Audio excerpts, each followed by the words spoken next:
नमस्ते, मैं हूं डॉक्टर अमित मिश्रा, रेडियोलॉजिस्ट। और आज बात करेंगे ब्रेस्ट में यानी कि स्तन में होने वाली बीमारियों के बारे में, और स्पेसिफिकली बात करेंगे ब्रेस्ट कैंसर यानी कि स्तन के कैंसर के बारे में, जो कि बहुत ही कॉमन फीमेल कैंसर है। महिलाओं में होने वाले कैंसर में से सबसे कॉमन, सबसे आम पाए जाने वाले कैंसर में से एक है। तो इसके बारे में बताऊंगा कि इससे कैसे आप बच सकते हैं, इसको कैसे जल्दी पकड़ा जा सकता है, जिससे ट्रीटमेंट यानी कि इसका जो इलाज है वो ज़्यादा अच्छा होगा, और कौन से ऐसे जांचें हैं, कौन से ऐसे टेस्ट्स हैं जिसको आप करने से इसको जल्दी डायग्नोज कर सकते हैं और आप हेल्दी रह सकते हैं, अपने ब्रेस्ट को हेल्दी रख सकते हैं। तो इन सब चीज़ों के बारे में आज मैं डिटेल में बताऊंगा। तो शुरू करते हैं। सबसे पहले बात करते हैं ब्रेस्ट में जो गांठ, जिसको हिंदी में हम कह सकते हैं या इंग्लिश में कहेंगे लंप। तो ये गांठ क्या होती है? तो इसको बहुत ही आम भाषा में मैं बता रहा हूँ, बहुत ही कॉमन लैंग्वेज में, सरल भाषा में का प्रयोग कर रहा हूँ मैं। तो ब्रेस्ट में गांठ का मतलब ये होता है कि जब आप ब्रेस्ट को छुएंगे, टच करेंगे, तो अगर गांठ है तो उस एरिया में हार्डनेस यानी कि कड़ापन आपको महसूस होगा, और एक गोल जैसा या ऐसा आपको फील होगा कि कुछ उसमें महसूस होगा कि कुछ वहाँ पे है, जो चीज़ छूने पे आपको महसूस होगी। तो इसको का आम भाषा में कह सकते हैं कि गांठ है। अब इसमें एक चीज़ जानने की ज़रूरत है, ये गांठ जो होती है वो हमेशा कैंसर नहीं होता है। इस बात को समझने की ज़रूरत है। तो बहुत बार महिलाएं आते हैं, फीमेल्स आते हैं और कहते हैं कि मुझे गांठ फील हो रहा है, और बहुत डरे हुए रहते हैं, बहुत स्ट्रेस में रहते हैं, बहुत एंग्जाइटी होता है उनको कि कहीं ये कैंसर तो नहीं है। तो सबसे पहले ये जानने की ज़रूरत है कि हर गांठ कैंसर नहीं होता है। बहुत सारे कैंसर के अलावा और भी बीमारियां हैं जिसमें भी गांठ मिलता है। तो ब्रेस्ट में हमेशा गांठ का मतलब कैंसर नहीं है। और दूसरी बात, गांठ है ये कंफर्म करने के लिए आपको जांच करनी पड़ेगी। सिर्फ छू के गांठ को कंफर्म नहीं किया जा सकता कि वो गांठ वाकई में वहाँ है कि नहीं।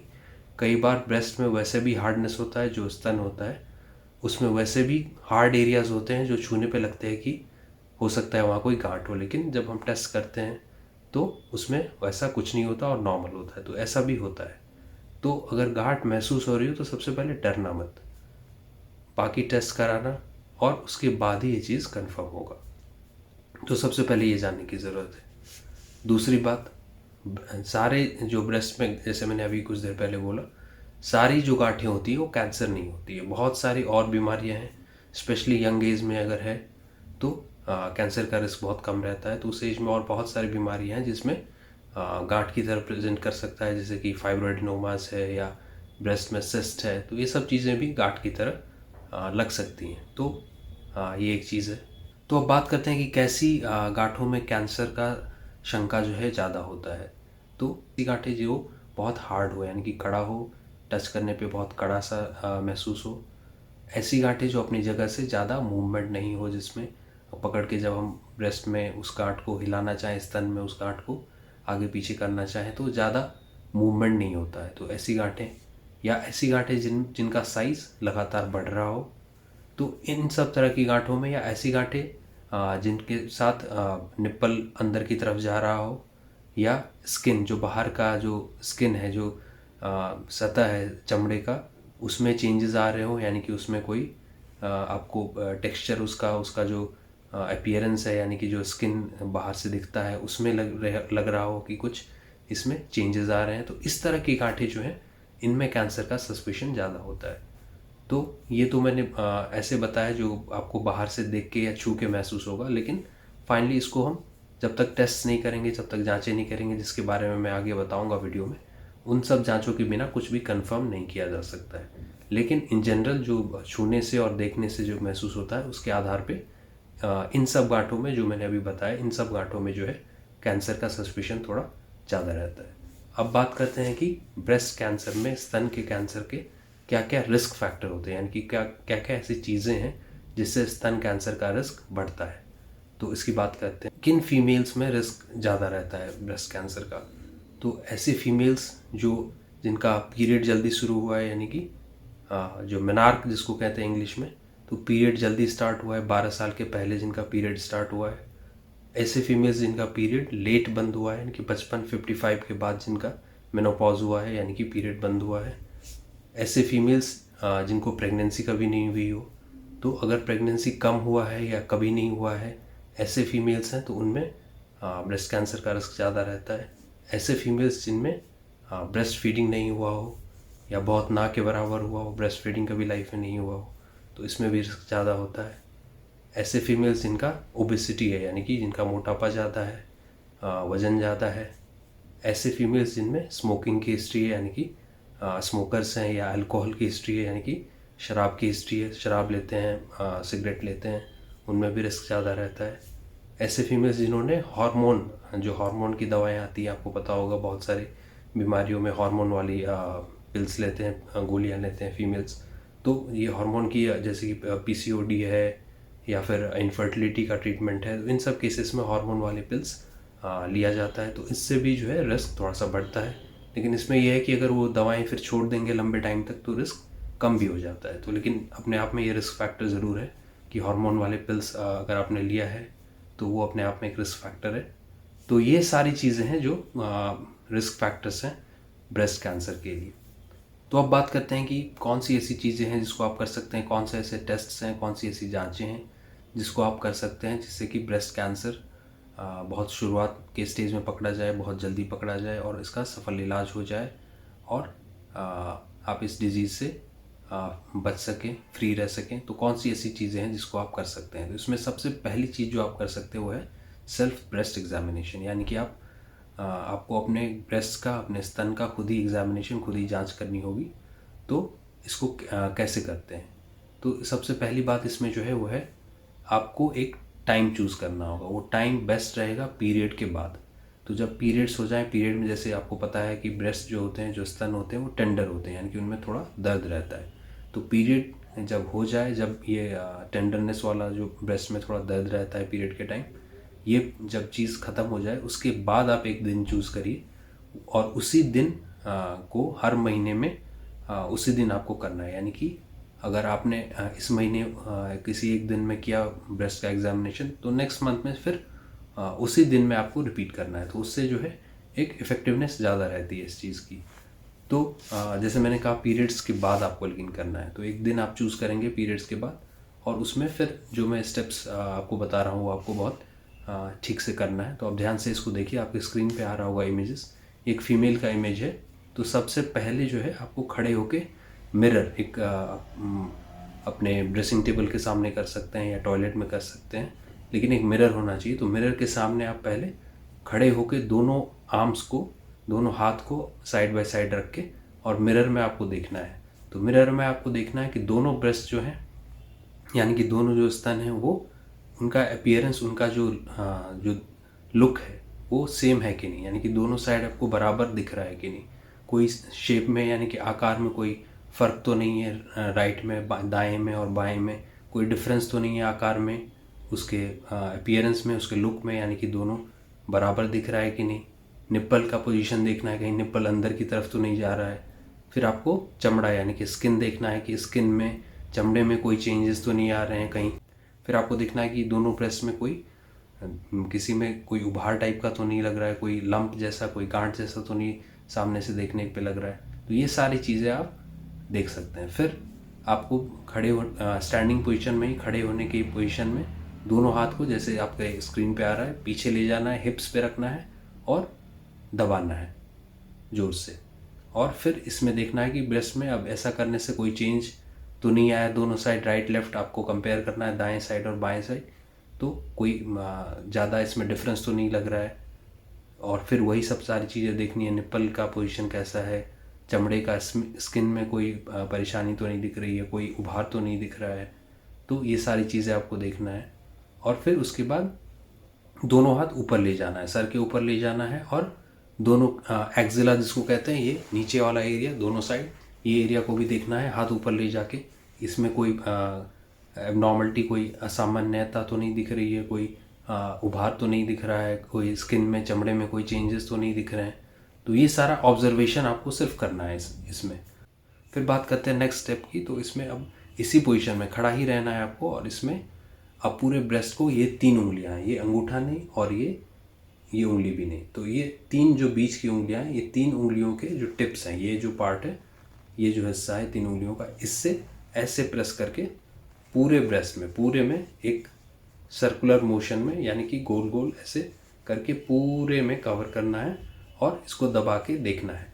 पहले थोड़ा कम प्रेशर से कर सकते हैं, ऐसे ऐसे 1 बार 2 बार, है ना, पूरा करके फिर थोड़ा ज़्यादा प्रेशर लगा के देख सकते हैं।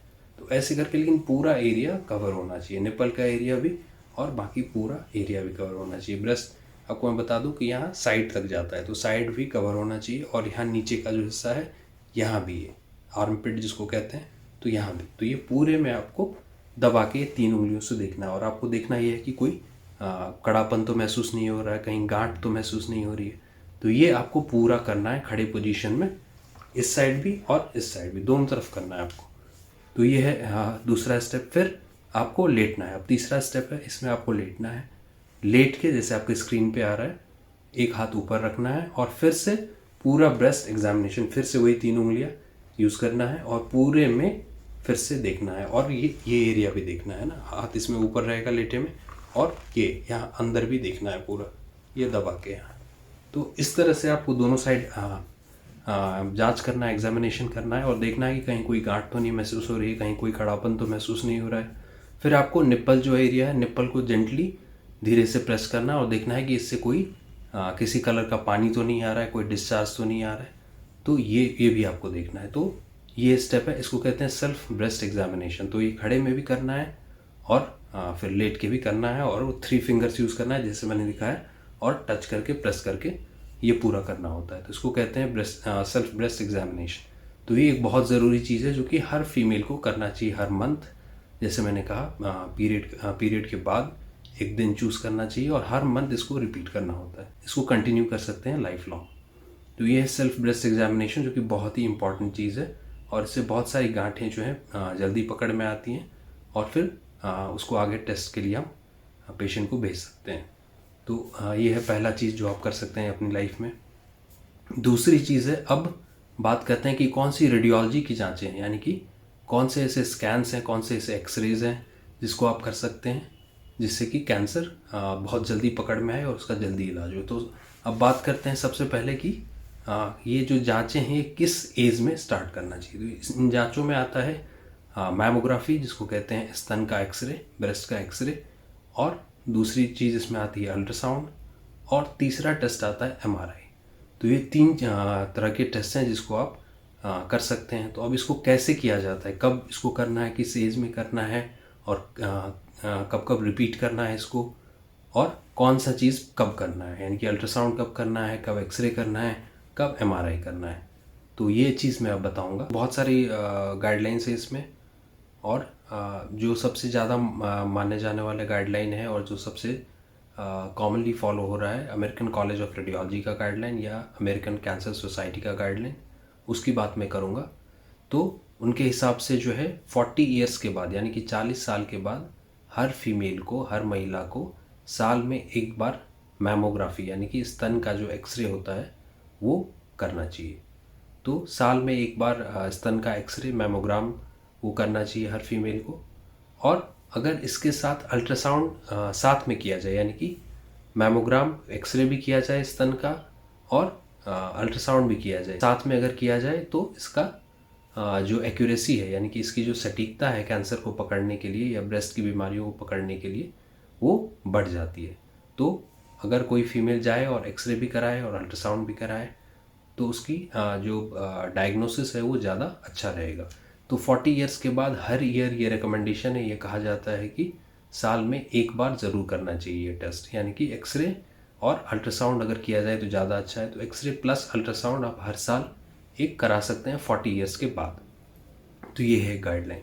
अब अगर सब हेल्दी है, कोई प्रॉब्लम नहीं हो रहा है, ये टेस्ट नॉर्मल आ रहे हैं, अल्ट्रासाउंड भी नॉर्मल आ रहा है, एक्सरे भी नॉर्मल आ रहा है, तो आप इसको कंटिन्यू कर सकते हैं, यानी कि हर साल आप एक बार करके देखते रह सकते हैं रूटीन चेकअप की तरह। जब तक आप हेल्दी हैं और जब तक कोई भी प्रॉब्लम नहीं है, आप इसको कंटिन्यू रख सकते हैं। अब दूसरी तरफ बात करते हैं, अगर इसमें कुछ प्रॉब्लम मिला तो क्या करना चाहिए। तो आप अपने डॉक्टर से जो अल्ट्रासाउंड या एक्सरे की रिपोर्ट बना रहे हैं उनसे आप पूछ सकते हैं कि आगे आपने इसमें क्या रिकमेंड किया है, यानी कि आपके हिसाब से आगे क्या करना चाहिए। तो अगर मामूली प्रॉब्लम्स हैं, कैंसर का रिस्क जिनमें ना के बराबर है या बहुत ही कम है, ऐसी प्रॉब्लम्स हैं जैसे कि सिस्ट्स हैं ब्रेस्ट में या फाइब्रोएडिनोमा है, इस तरह की चीज़ें अगर रिपोर्ट में है जिसमें कैंसर का रिस्क बहुत ही कम है या ना के बराबर है, तो इसको आप साल में जैसे मैंने कहा अल्ट्रासाउंड आप जब कराते हैं रूटीन चेकअप, तो वैसे ही उसको कंटिन्यू कर सकते हैं और उसको बस अब देख सकते हैं, ऑब्जर्व कर सकते हैं कि इसमें कोई चेंजेस तो नहीं आ रहे हैं। तो ये उन बीमारियों में जिनमें कैंसर का रिस्क ना के बराबर है या बहुत ही कम है, तो उन बीमारियों में बस ऑब्जर्वेशन कर सकते हैं, आप टेस्ट रिपीट करके देख सकते हैं। तो ये है। अब ऐसी बीमारी अगर मिली जिसमें हमें लगे देख के कि इसमें कैंसर का रिस्क है, ब्रेस्ट अल्ट्रासाउंड में या एक्सरे में हमें ऐसा कुछ मिले जिससे लगे कि अब इसमें कैंसर हो सकता है, तो फिर क्या करना है? तो उस केस में आगे आपको और टेस्ट करने होंगे। तो और टेस्ट में क्या आता है? तो और टेस्ट में आता है FNAC, यानी कि सुई वाली जांच कहते हैं इसको। हम पतली सी सुई एक डालते हैं उस गांठ में जो हमें दिख रहा है, और वहाँ से थोड़ा सा एक मटेरियल लेते हैं, एक टुकड़ा लेते हैं, इसको कह सकते हैं आप हिंदी में, और उसको फिर लैब में जांच के लिए भेजते हैं। तो इसको कहते हैं FNAC।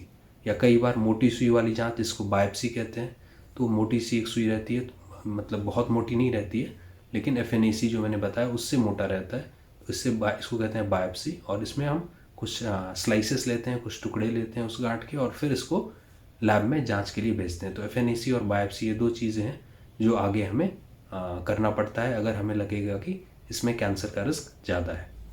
तो इन सब टेस्ट से जो है फिर कंफर्म होता है कि कैंसर है कि नहीं। अगर कैंसर है तो फिर इसका आपको ट्रीटमेंट लेना होगा। तो ये है, इस तरह से हम अप्रोच करते हैं अल्ट्रासाउंड और एक्सरे करके, जैसे मैंने बोला ईयरली। फिर MRI कब करते हैं? तो MRI कुछ स्पेसिफिक कंडीशंस हैं जिसमें हम MRI करते हैं। तो इसमें क्या क्या कंडीशंस वो हैं जिसमें हम MRI करते हैं? तो MRI हम उनमें करते हैं जिनमें रिस्क ज़्यादा होता है, जैसे कि जीन्स होते हैं। जीन के बारे में आपको पता होगा। तो BRCA1 और BRCA2 ये दो जीन्स हैं जिनमें ब्रेस्ट कैंसर का रिस्क ज़्यादा होता है इनके कैरियर्स में, यानी कि जिन व्यक्तियों में, जिन इंडिविजुअल्स में, जिन महिलाओं में ये जीन्स प्रेजेंट हैं BRCA1 और BRCA2, उनमें ब्रेस्ट कैंसर का रिस्क ज़्यादा होता है। तो अगर ऐसा ये जीन्स हैं और टेस्ट में ऐसा जीन्स पाया गया है, तो उनमें MRI किया जा सकता है जिससे कि ब्रेस्ट कैंसर जल्दी डिटेक्ट हो। या फिर कुछ सिंड्रोम्स होते हैं, कुछ ऐसे कंडीशंस होते हैं जिनको कहते हैं सिंड्रोम्स। तो इसमें आता है ये इंग्लिश नेम्स हैं, ली फ्रोमेनी या काउडन सिंड्रोम। तो इन सिंड्रोम्स में भी हम ब्रेस्ट कैंसर का रिस्क ज़्यादा होता है और हम MRI प्रेफर करते हैं। या फिर ऐसे फीमेल्स जिनको रेडिएशन वाली जांच चली हो, पहले इसको सेकाई कहते हैं हिंदी में। तो रेडिएशन थेरेपी अगर दिया गया हो किसी फीमेल को, तो उसमें भी कैंसर का रिस्क बढ़ जाता है, तो उसमें भी हम MRI कर सकते हैं। तो ये सब कुछ कंडीशंस हैं जिसमें हम MRI करते हैं, लेकिन MRI रूटीनली हम नहीं करते हैं।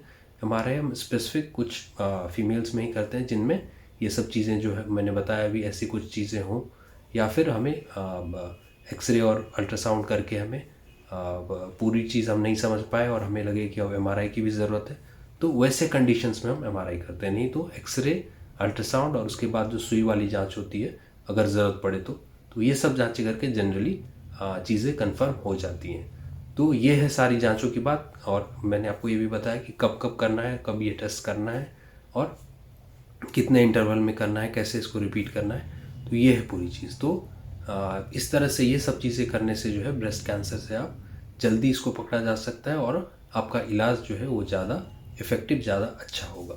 और जो मैंने बीच में बताया था सेल्फ ब्रेस्ट एग्जामिनेशन, उसका जो लिंक है, उसको कैसे करना है, उसके क्या स्टेप्स हैं, वो मैं नीचे डिस्क्रिप्शन में दे दूंगा। तो उसको आप ज़रूर वहाँ पे उस वेबसाइट पे जाएं और उसको पूरा पढ़ें और उसको ठीक से करें। जैसे मैंने बताया बहुत ही इंपॉर्टेंट जांच है जिसको आप घर में कर सकते हैं और इससे गांठें जल्दी पकड़ में आती है।